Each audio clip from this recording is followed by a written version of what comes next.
आज बात करेंगे न्यूरल ट्यूब डिफेक्ट के बारे में। न्यूरल ट्यूब डिफेक्ट यानी कि तंत्रिका नली दोष, और ये एक प्रकार का जन्मजात दोष है।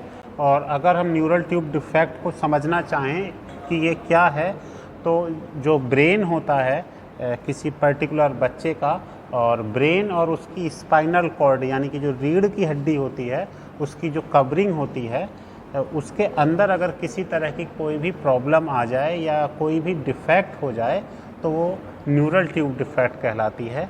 या आप इसको इस तरह से भी समझ सकते हैं कि जो सेल्स होती हैं वो मिलकर एक ट्यूब बनाती हैं, और इस सेल्स के जो ऊपर का यानी कि आगे का भाग होता है वो मस्तिष्क का निर्माण करता है और बाकी का स्पाइनल कॉर्ड का निर्माण करता है।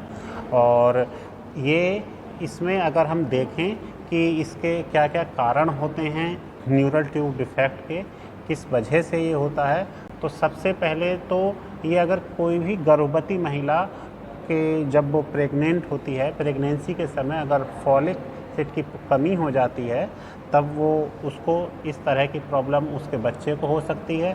दूसरा कारण रहता है कि अगर किसी महिला की एंटी सीजर की दवाई चल रही होती हैं या डिप्रेशन संबंधी दवाई चल रही होती हैं, डायबिटीज़ संबंधी दवाई चल रही होती हैं, तो ये चीज़ें, ये तीनों चाहे डिप्रेशन की हों, सीज़र की हों, ये प्लेसेंटा को क्रॉस कर देती हैं और इस वजह से भी वो बच्चा जो पैदा होता है, वो पैदा होने वाले बच्चे में न्यूरल ट्यूब डिफेक्ट की प्रॉब्लम आ जाती है।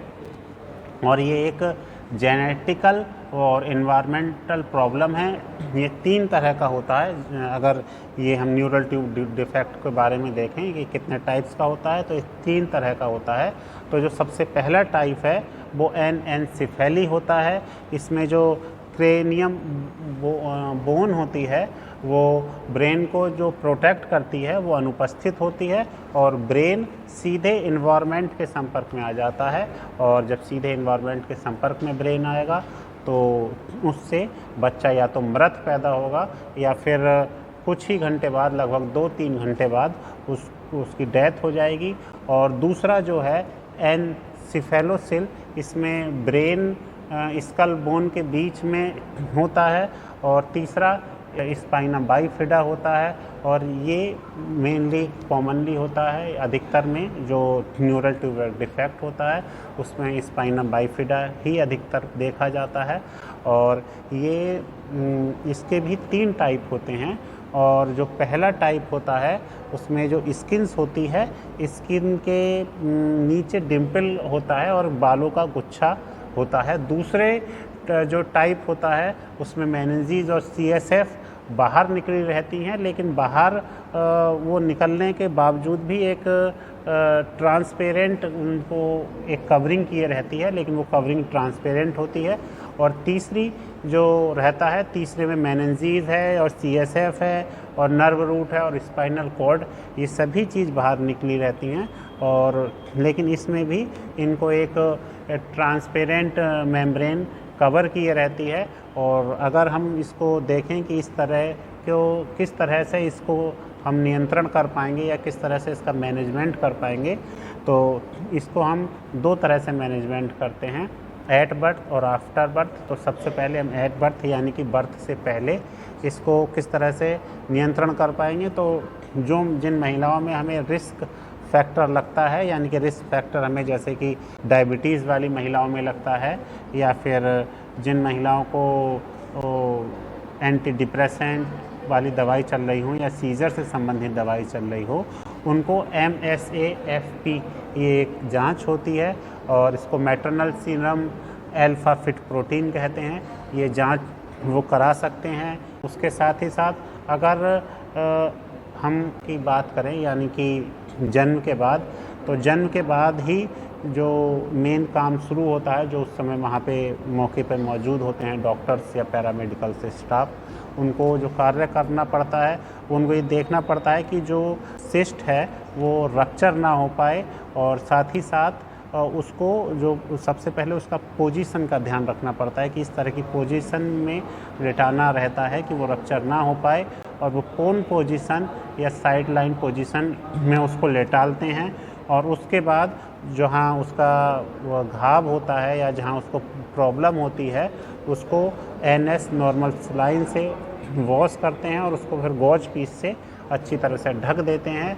और ये ध्यान रखते हैं, ये ध्यान रखना चाहिए कि जिसको स्पाइना बाइफिडा की प्रॉब्लम हो उस बच्चे को आप डाइपर ना पहनाएं, क्योंकि डाइपर पहनाने से उसके चारों तरफ के एरिए पे और अधिक इन्फेक्शन हो सकता है। परमानेंट इलाज इसका सर्जरी ही है, और सर्जरी जब नहीं हो पाती तब तक ये है कि हम उसको ठीक से कवर कर सकते हैं। और अगर हम इससे बचाव की बात करें कि किस तरह से इसका बचाव हो सकता है इस प्रॉब्लम से, तो जैसे मैंने बताया कि इसका बचाव फॉलिक एसिड की टैबलेट्स दे के किया जा सकता है। और सरकारी स्तर पे भी सरकार आयरन और फॉलिक एसिड का, जिंक का, इन सब का अपने स्तर से वितरण करवा रही है। और अगर कोई महिला फॉलिक एसिड का सेवन कर रही है तो 70% तक इस प्रॉब्लम को रोक सकते हैं और इसको कंट्रोल कर सकते हैं। और जिन महिलाओं को एंटी डिप्रेशन की दवाई चल रही हो या सीजर की दवाई चल रही हो, अगर वो प्रेग्नेंट होना चाहें उस समय में, या उनकी प्लानिंग इस तरह की हो, तो वो दवाइयों के दौरान जब उनकी दवाई चल रही हो, जितने भी समय का उनका कोर्स हो, वो डॉक्टर से जाके मिले। तो डॉक्टर इस दौरान या तो दवाई कम कर देता है, या फिर उनकी दवाई बंद कर देता है, या फिर दवाइयों की पावर कम करेगा, कुछ ना कुछ डॉक्टर करेगा। लेकिन अगर आपके इस तरह की प्लानिंग हो प्रेगनेंसी की और आपकी मेडिसिन चल रही हो, तो आप डॉक्टर से जाके मिलें और तभी आप आगे गर्भधारण करें। बिना आप डॉक्टर से मिले इसका गर्भधारण ना करें।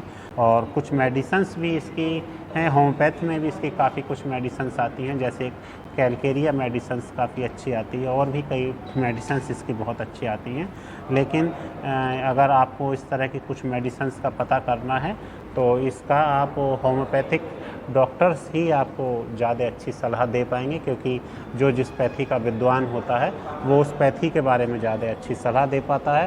तो मैं आपसे यही कहना चाहूँगा कि अगर आप के परिवार में कोई इस तरह की लेडीज़ हो जिसको कि सीज़र से संबंधित मेडिसिन चल रही हो, और या फिर डिप्रेशन से संबंधित प्रॉब्लम चल रही हो, और वो इस समय प्रेगनेंसी की उनकी प्लानिंग हो, तो आप उसको ये वीडियो ज़रूर भेजें, ये वीडियो ज़रूर सेंड करें।